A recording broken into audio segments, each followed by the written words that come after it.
नमस्कार दोस्तों, मैं अजय सिंह आपका स्वागत करता हूं एसएससी मेकर के यूट्यूब चैनल में। दोस्तों इस वीडियो में मैं आपको बताऊंगा 25 अति महत्वपूर्ण प्रश्न दोस्तों जो साइंस और जनरल अवेयरनेस से लिए गए हैं। दोस्तों ये सारे प्रश्न बहुत ही महत्वपूर्ण प्रश्न हैं क्योंकि दोस्तों ये सारे प्रश्न किसी न किसी एग्जाम में पूछे गए हैं और दोस्तों ये सभी प्रश्न बार बार परीक्षाओं में पूछे जाते हैं। इसलिए दोस्तों आप सभी प्रश्नों को ध्यान से देखेंगे और याद करते हुए चलेंगे। तो देखिए दोस्तों, पहला क्वेश्चन है, मोस्ट इंपॉर्टेंट क्वेश्चन है और हमेशा दोस्तों ये प्रश्न परीक्षाओं में पूछा जाता है। देखिए प्रश्न है दोस्तों, सौर मंडल का दूसरा सबसे बड़ा ग्रह कौन सा है। यहां पे दोस्तों प्रश्न देखिएगा ध्यान से, क्या कह रहा है, दूसरा सबसे बड़ा ग्रह कौन सा है। पहला पूछता तो आप तो बता देते दोस्तों, पहला कौन है, बृहस्पति है। सौर मंडल का सबसे बड़ा ग्रह बृहस्पति है। बृहस्पति के बाद किसका स्थान आता है, दूसरा सबसे बड़ा पूछ रहा है। तो इसका दोस्तों क्या आंसर हो जाएगा, ऑप्शन नंबर बी सही हो जाएगा, शनि। शनि दोस्तों सौर मंडल का दूसरा सबसे बड़ा ग्रह है, तो इसे भी दोस्तों याद रखेंगे। और सौर मंडल का पूछ ले सबसे छोटा ग्रह है दोस्तों, तो सौर मंडल का सबसे छोटा ग्रह बुध है जिसके पास कोई उपग्रह नहीं है, तो याद रखेंगे। नेक्स्ट क्वेश्चन देखिए, अगला क्वेश्चन है, दूसरा प्रश्न भी इंपॉर्टेंट है, हमेशा ये भी पूछा जाता है। प्रश्न है दोस्तों, वायुमंडल की पहली परत को क्या कहते हैं। वायुमंडल की पहली परत को क्या कहते हैं, तो आंसर हो जाएगा दोस्तों ऑप्शन नंबर ए, क्षोभ मंडल। ट्रोपोस्फीयर बोला जाता है दोस्तों वायुमंडल की पहली परत को। और यह भी प्रश्न दोस्तों इससे बनता है, मौसम संबंधी घटनाएं किस मंडल में होती है। तो याद रखेंगे दोस्तों, मौसम संबंधी घटनाएं जो होती है क्षोभ मंडल में ही होती है। तो इस प्रश्न का भी आंसर यही होगा, क्षोभ मंडल, तो इसे भी याद रखेंगे। अगला क्वेश्चन देखिए, तीसरा प्रश्न भी इंपॉर्टेंट है। प्रश्न है, कांडला बंदरगाह यानी कि कांडला पोर्ट कहाँ स्थित है। तो इसका आंसर हो जाएगा ऑप्शन नंबर ए सही हो जाएगा, गुजरात में। कहाँ स्थित है दोस्तों, गुजरात में है, याद रखेंगे। और दोस्तों बता दूं, कांडला जो बंदरगाह है ये एक ज्वारीय बंदरगाह है, यह मुक्त व्यापार क्षेत्र वाला बंदरगाह है। और देश का दोस्तों सबसे बड़ा बंदरगाह कहाँ है, मुंबई में है। ठीक है, देश का सबसे बड़ा बंदरगाह मुंबई है, इसे भी याद रखेंगे। नेक्स्ट क्वेश्चन देखिए, अगला क्वेश्चन है चौथा प्रश्न। चौथा प्रश्न भी काफी इंपॉर्टेंट है। प्रश्न है दोस्तों, सविनय अवज्ञा आंदोलन यानी सिविल डिसोबीडियंस मूवमेंट की शुरुआत के दौरान भारत का गवर्नर जनरल कौन था।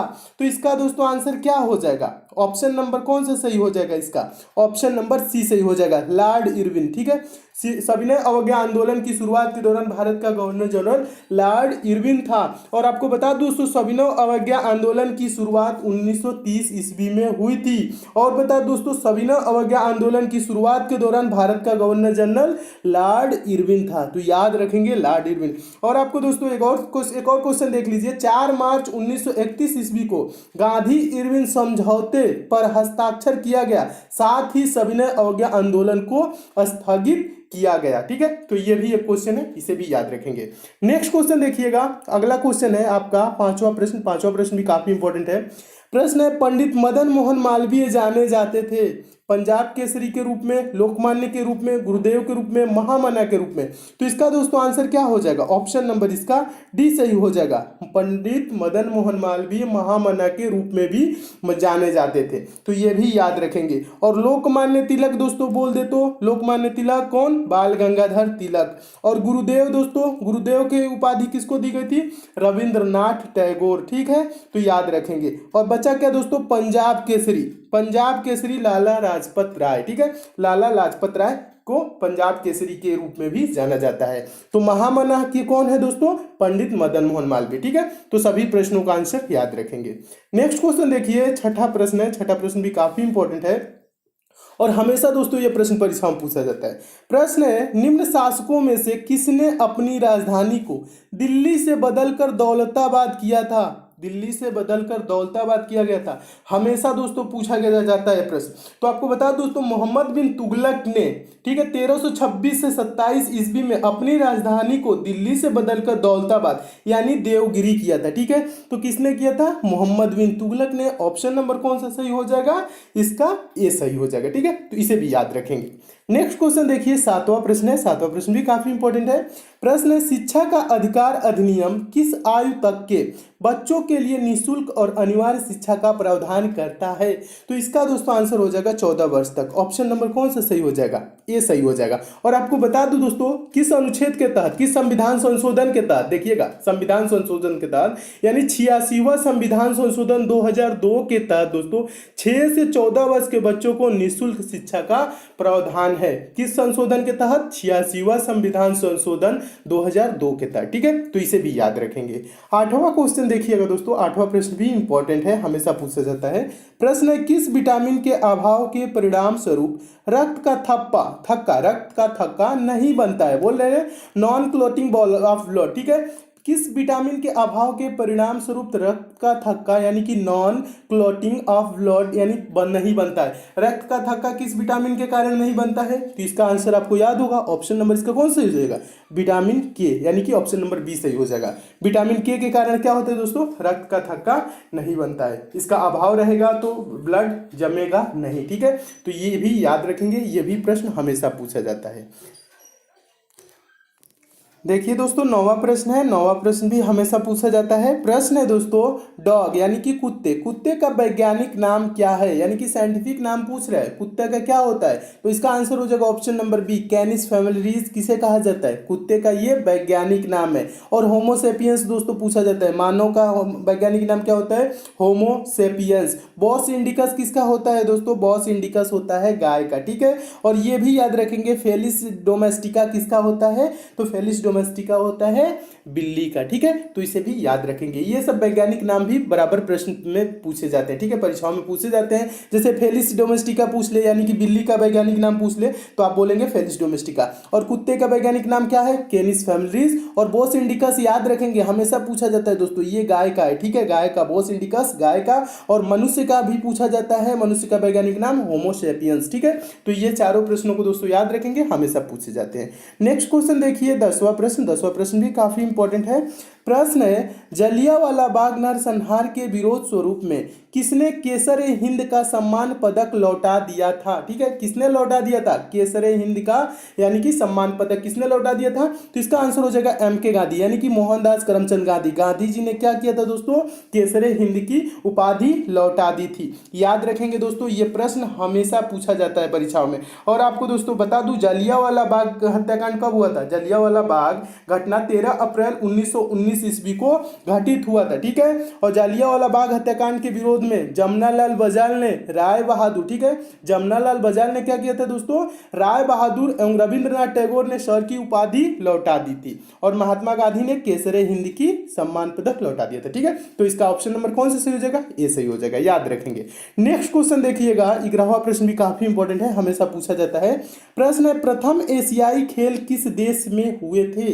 प्रथम एशियाई खेल किस देश में हुए थे? तो इसका दोस्तों आंसर क्या हो जाएगा? ऑप्शन नंबर इसका बी सही हो जाएगा। प्रथम एशियाई खेल भारत में हुआ था। और कब हुआ था दोस्तों? तो ये भी याद रखेंगे, 4 मार्च 1951 ईस्वी को दिल्ली में हुआ था। ठीक है, प्रथम एशियाई खेल किस देश में हुआ? भारत में। और कहां पे हुआ? दिल्ली में। कब हुआ? 4 मार्च 1951 ईस्वी को। तो इसे भी याद रखेंगे। नेक्स्ट क्वेश्चन देखिएगा दोस्तों, 12वां प्रश्न। 12वां प्रश्न देखने से पहले दोस्तों आपको बता दूं, आपके लिए दोस्तों एक पंचम पब्लिशर की बहुत ही अच्छी ई बुक आई है, उसके बारे में थोड़ी सी जानकारी दे देता हूं। उसके बाद दोस्तों आपको समझाता हूं 12वां प्रश्न।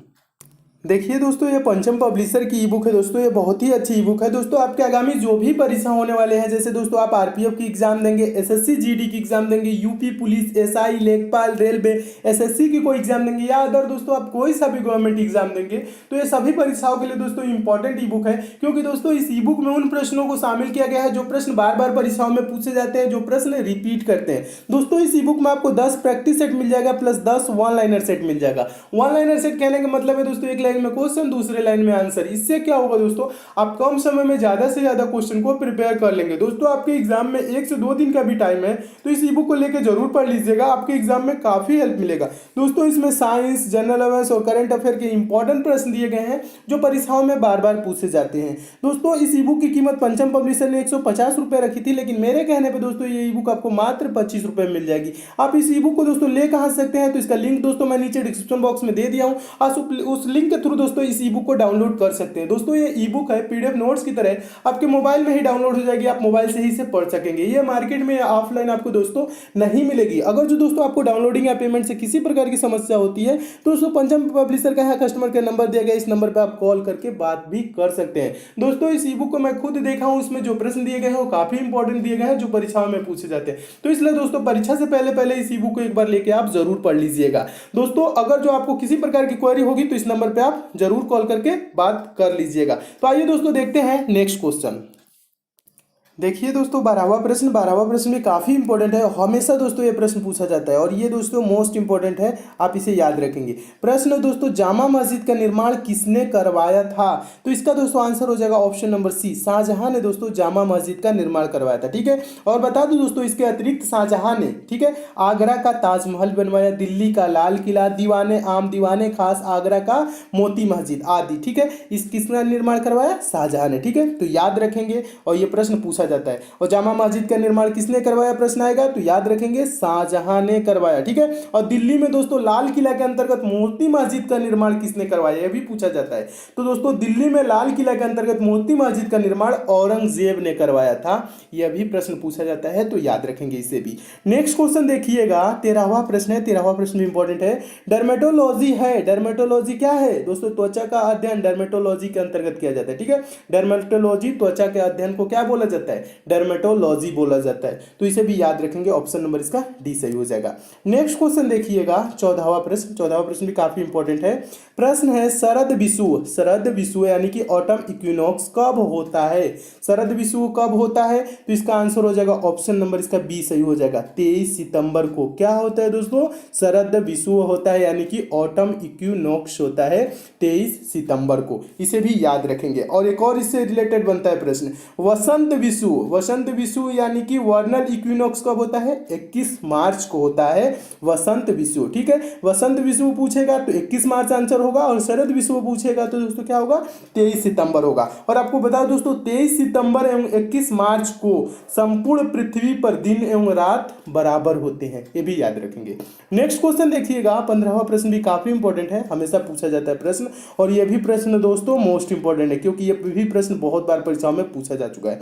प्रश्न है दोस्तों, आईने अकबरी का लेखक कौन है? आईने अकबरी का लेखक कौन है? तो इसका दोस्तों आंसर क्या हो जाएगा? ऑप्शन नंबर सी सही हो जाएगा, आईने अकबरी के लेखक अबुल फजल हैं। ठीक है, तो इसे भी दोस्तों आप याद रखेंगे। और दोस्तों इससे रिलेटेड और बनता है दोस्तों प्रश्न, और बाबरनामा की रचना किसने की थी? तो दोस्तों बाबर ने अपनी आत्मकथा की रचना बाबरनामा की थी। ठीक है, यानी कि बाबर ने अपनी आत्मकथा बाबरनामा की रचना की। और आईने अकबरी के लेखक कौन है? अबुल फजल।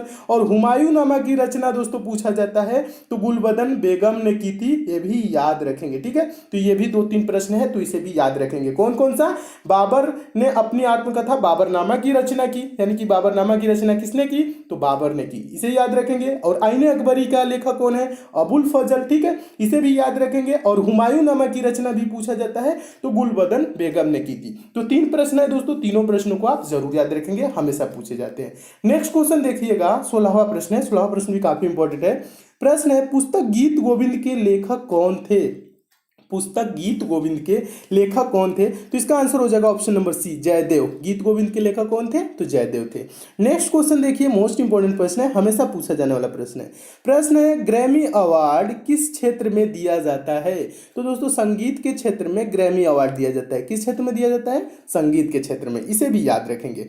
नेक्स्ट क्वेश्चन देखिए, 18वां प्रश्न है। 18वां प्रश्न क्या कह रहा है? पक्षी और उनके आवासों का अध्ययन कहलाता है। पक्षी और उनके आवासों का अध्ययन कहलाता है, तो किसके अंतर्गत दोस्तों पक्षी के आवासों या पक्षियों का अध्ययन किया जाता है? तो ऑर्निथोलॉजी। ऑप्शन नंबर इसका ये सही हो जाएगा, ऑर्निथोलॉजी के अंतर्गत पक्षी और उनके आवासों का अध्ययन किया जाता है, तो इसे भी याद रखेंगे। नेक्स्ट क्वेश्चन देखिएगा, मोस्ट इंपॉर्टेंट प्रश्न है, हमेशा पूछा जाने वाला दोस्तों ये प्रश्न है। संतोष ट्रॉफी निम्नलिखित में से किस खेल में दिया जाता है? संतोष ट्रॉफी किस खेल में दिया जाता है? तो इसका दोस्तों आंसर हो जाएगा option number B, football. Football में संतोष ट्रॉफी दिया जाता है, तो इसे भी याद रखेंगे, भी पूछा गया प्रश्न है। नेक्स्ट क्वेश्चन देखिए, 20वां प्रश्न। 20वां प्रश्न है, भूदान नेता विनोबा भावे ने भूदान आंदोलन शुरू किया, कहां शुरू किया? तो महाराष्ट्र में शुरू किया। ऑप्शन नंबर इसका कौन सा सही हो जाएगा? ए, महाराष्ट्र के पनवार आश्रम से भूदान आंदोलन शुरू किया विनोबा भावे ने। ठीक है, तो ऑप्शन नंबर इसका कौन सा सही हो जाएगा? ए सही हो जाएगा। और दोस्तों 21वां प्रश्न देखने से पहले आपको बता दूं दोस्तों, अगर आप मैथ में वीक हैं, मैथ बेसिक से 0 लेवल से और चैप्टर वाइज दोस्तों पढ़ना चाहते हैं, दोस्तों आपके लिए एक चैनल बनाया हूं जिसका लिंक दोस्तों मैं नीचे डिस्क्रिप्शन बॉक्स में दे दिया हूं। दोस्तों उस चैनल पर मैं मैथ बेसिक से 0 लेवल से और चैप्टर वाइज पढ़ा रहा हूं। अगर जो आपको मैथ में थोड़ी सी भी दोस्तों प्रॉब्लम होती है हैं तो उस चैनल पे जरूर जाए, चैनल को सब्सक्राइब कर ले, नोटिफिकेशन बेल को ऑन कर ले, ताकि दोस्तों मैं वहां पे जितने भी इंपॉर्टेंट वीडियो दूं उसकी आप तक नोटिफिकेशन पहुंचे। और दोस्तों जब वहां पे मैथ की सारी चैप्टर समाप्त हो जाएगी दोस्तों, मैं आपको विश्वास दिलाता हूं आप भी मैथ के प्रश्नों को दोस्तों सेकंडों में सॉल्व करने लगेंगे। तो मैथ में आपको प्रॉब्लम होती है तो दोस्तों उस चैनल पे जरूर जाए, जिसका लिंक दोस्तों मैं नीचे डिस्क्रिप्शन बॉक्स में दे दिया हूं।